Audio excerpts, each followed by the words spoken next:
Assalamu alaikum. Hello and welcome back to the channel. Dear students, I hope that you people are doing good and everyone is doing fine.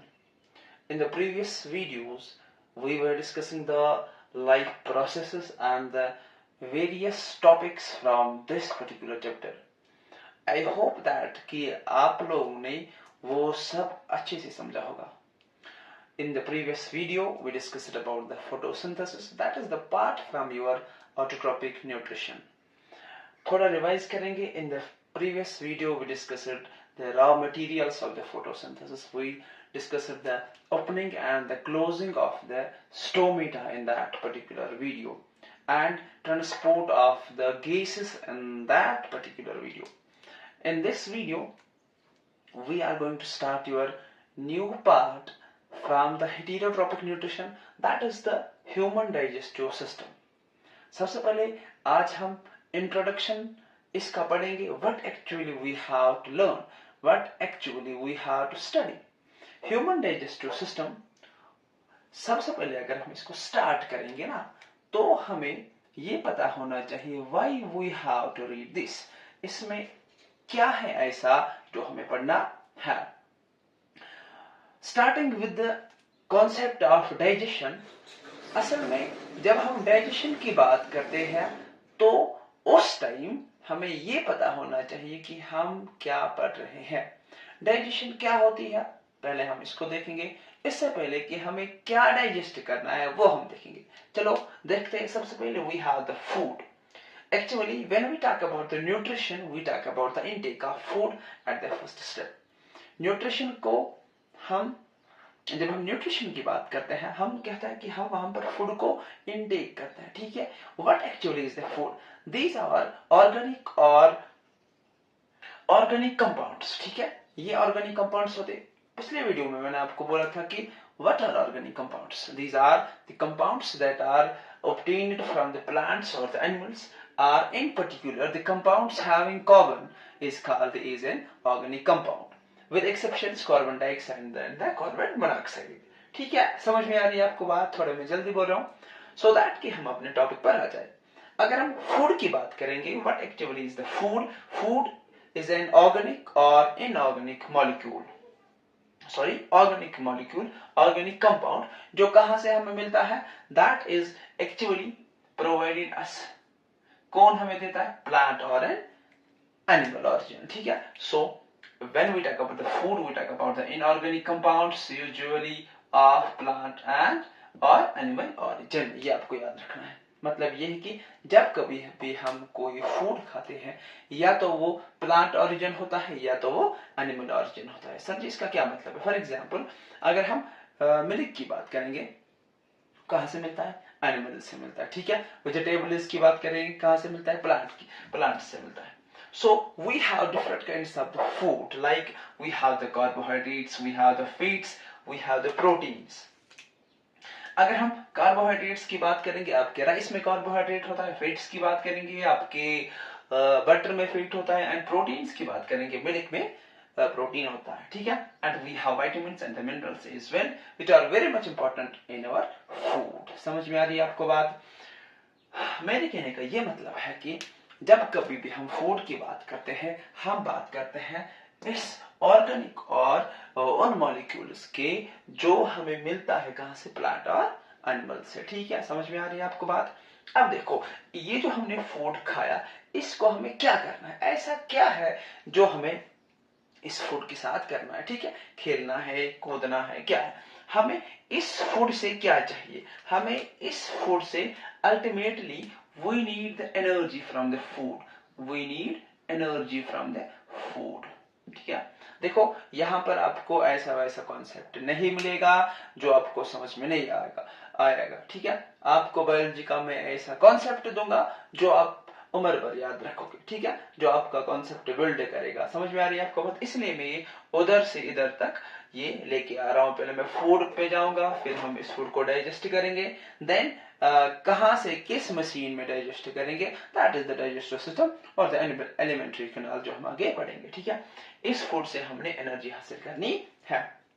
सो ये energy हम तब हासिल करेंगे जब हम इस food को टुकड़ों में बांटेंगे, ठीक है। इनको हम छोटे छोटे कंपार्टमेंट्स में डिवाइड करेंगे। क्या कंपार्टमेंट्स, मतलब कि अगर हमारे पास एक ऐसा मॉलिक्यूल होगा जो इनसॉल्युबल होगा तो हम उसे सॉल्युबल करेंगे, ठीक है, सॉल्युबल बनाएंगे। अगर हमारे पास कॉम्प्लेक्स सब्सटेंस होगा, कॉम्प्लेक्स फूड मॉलिक्यूल होगा, उसको हम सिंपलर फॉर्म में कन्वर्ट करेंगे, and that's what it is the digestion which actually I am talking about, ठीक है। सो मैं डाइजेशन की बात कर रहा था। डाइजेशन एक्चुअली क्या है? It is the conversion of the insoluble molecule into the soluble ones, or the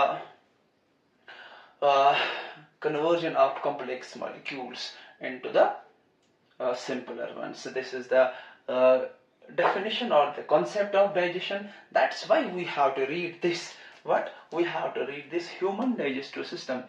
इन्हीं मॉलिक्यूल्स को, इन्हीं सब्सटेंसेस को, these carbohydrates, these fats, these proteins, we have to what? We have to digest these molecules, ठीक है, so that we will get the energy, तो इसको हम कहां पर डाइजेस्ट करेंगे? In a machine, that is the human digestive system. समझ में आ रही है आपको बात?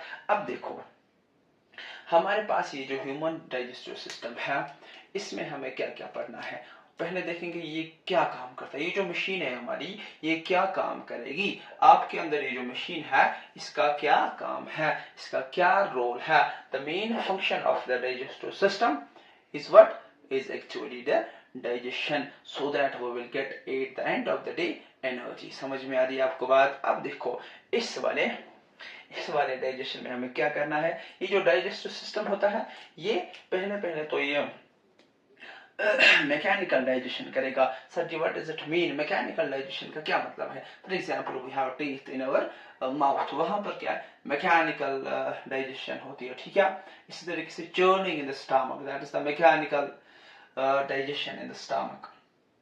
अब देखो बायोकेमिकल प्रोसेसेस का क्या मतलब है। Biochemical processes are those processes in which there are the enzymatic reactions that are that occur in an organism, ठीक है। ये यहाँ पर हमें एंजाइम्स की जरूरत पड़ती है। ये जो एंजाइम्स है, ये आपको पढ़ने ह्यूमन डाइजेस्टिव सिस्टम में। For example we have the amylase और द टाइलिन, जो आपके माउथ में प्रेजेंट होता है। थोड़े ये जो एंजाइम्स है मैं आपको बता रहा हूँ, थोड़े पार्ट्स में आपको बता रहा हूँ, ताकि आप इन चीजों से फेमिलियर हो जाए।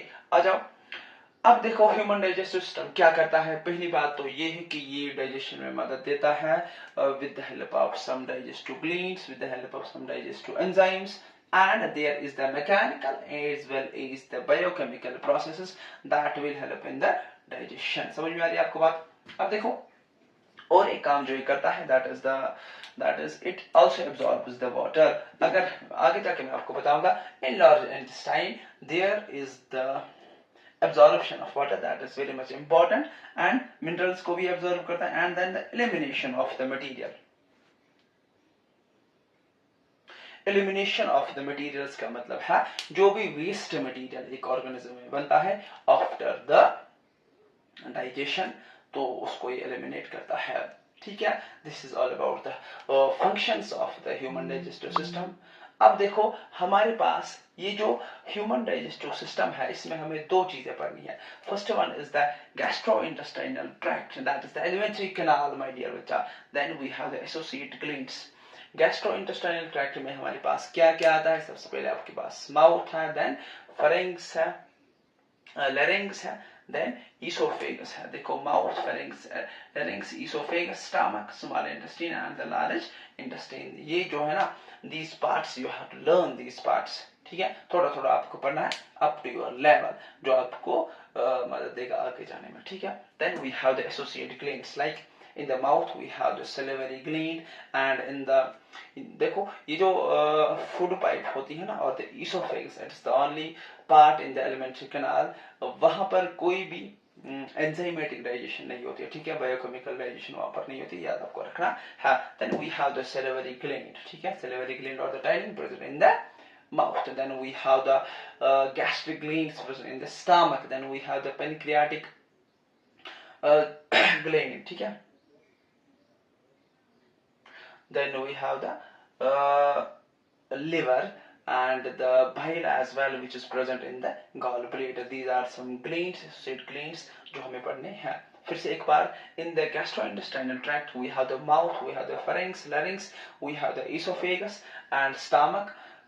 We have the small and the large intestine, and in the associated glands what we have the salivary gland, we have the gastrointestinal, we have the pancreas, we have the liver, we have the gallbladder, and we have the, and this is all what we have. ठीक है, associate gland में हमारे पास क्या क्या है, salivary gland. फिर से एक बार सो दैट कंफ्यूजन ना हो जाए. देन पेनक्रियाटिक ग्लैंड और the pancreas, then the liver and the gall bladder. अब आपको क्या पढ़ना है, दैट्स वेरी मच इंपॉर्टेंट. सबसे पहले आपको ह्यूमन डाइजेस्टिव सिस्टम का जो स्ट्रक्चर पढ़ना है, ठीक है, और वहां पर आपको फिजियोलॉजी पढ़नी है. ये आपको इस पूरे ह्यूमन डाइजेस्टिव सिस्टम में पढ़ना है. समझ में आ रही है आपको बात. एक तो आपको पार्ट्स पढ़ने, फिर से एक बार मैं रिवाइज कर लूंगा ताकि आपको मेरे साथ साथ यही पर लर्न हो जाए. देखो, we have the mouth, we have the pharynx, we have the larynx, then we have the esophagus, and then the stomach, then the small intestine and the large intestine. ठीक है, this will wind up your gastrointestinal tract. अगर हम associate glands की बात करेंगे ना, which help in the digestion, तो सबसे पहले in the mouth we have the salivary amylase, जो एंजाइम है, या salivary glands हम कहेंगे, जो एंजाइम को secrete करता है. Then we have the pancreatic juice that is secreted from the pancreas, and then we have the liver, ठीक है, जो emulsification of bile करता है. ये सब मैं आपको आगे बताऊंगा. Then we have the gallbladder, ठीक है, जो बाइल को इसमें emulsification में मदद देता है. That's all what we have to learn in this particular topic. ठीक है.